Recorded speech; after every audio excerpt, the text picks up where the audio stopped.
So the micro-credentialing, right, we started that work in 2015. At that time, if I walked into any institution and sat at a table with decision makers and talked about digital badging, I literally would get laughed out of the room, right? Because people would say, why do we need another type of a credential?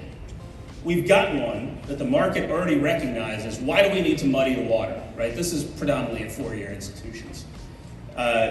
And we would say, well, do employers agree with that, right? Because my BA in psychology, which has served me well, but an employer looking at that is like, generally know what, or do I know what skills you have with that big, right? It's a bulky degree, right? So the idea of unbundling a degree and thinking about the component parts, thinking about the skills that you're acquiring along the way. If anybody's talked to me at this conference, you've heard me talk about this, right? We were just talking about it in the coffee line this morning, that we have the ability to be able to say, look, the moments of learning that are happening have market value, right? Not just the degree, because we know we still got a completion problem, so you don't complete a degree, you're not putting on your resume that you dropped out of college, right? So what can I put on my resume? What can I show an employer that I have? What have I learned, right? So by thinking about micro-credentials, we can say it's not, and Dr. Weiss said this yesterday, and I agree wholeheartedly, is that it's not just about chopping it up and saying this course is now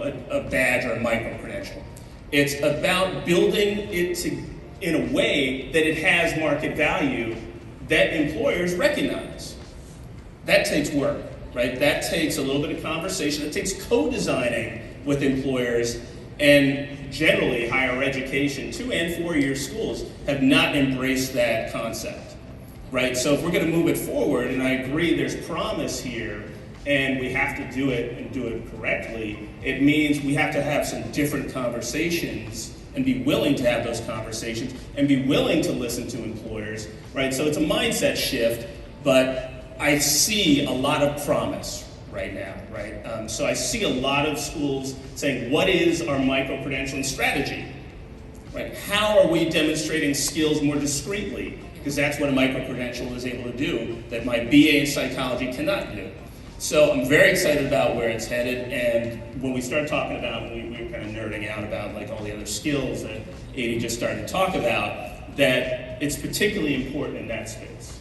So I am curious, Jen, you know you're gonna have to tell me to stop talking. No. Okay, but I offer that, so what's interesting is this notion of, right, breaking down learning into its discrete components, right? And really leveraging that learning. We're talking about that in the employer space, right? We're talking about how do you break down the components of work, right? This notion that individuals may come to us and do a piece of a job, pieces of projects, pieces of work, that everybody doesn't want to build their entire career on, right, a clearly defined path the way they had historically. And if gig economy is real and will continue to grow, this notion that there are components and sets of skills and competencies that are going to be really important to executing work that will be valuable for us, and that employers are leaning into that, right? So the world of work is thinking about talent slightly differently.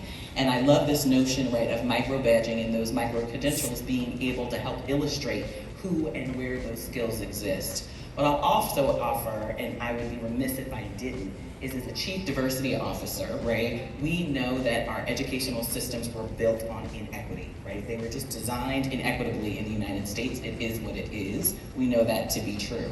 But this notion of being able to identify a core set of skills that I can help market to the workplace, that maybe I will not leave with a 4-year degree, maybe I will leave with a 2-year degree, and if I don't, maybe I'm gonna leave with a set of credentials that really helps me market in the workplace, is something that creates, I think, an opportunity for greater access and equities to communities who don't always have access to educational systems in the way that we might think traditionally. And so there's something about the democratization of that education and those skills and the access to work that I am really excited about when we talk about these concepts and notions.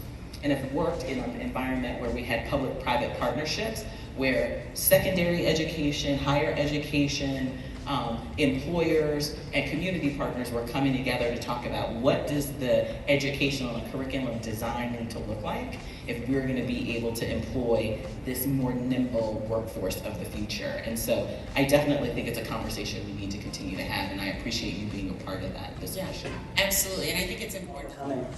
Just so I don't bury the lead, like I did in my run through with my colleagues, I will mention that autonomous small group mock interviews is a process that I've created for scalable interview practice so that you can run a group of unlimited students. One person can provide them with mock interview practice in groups of 3.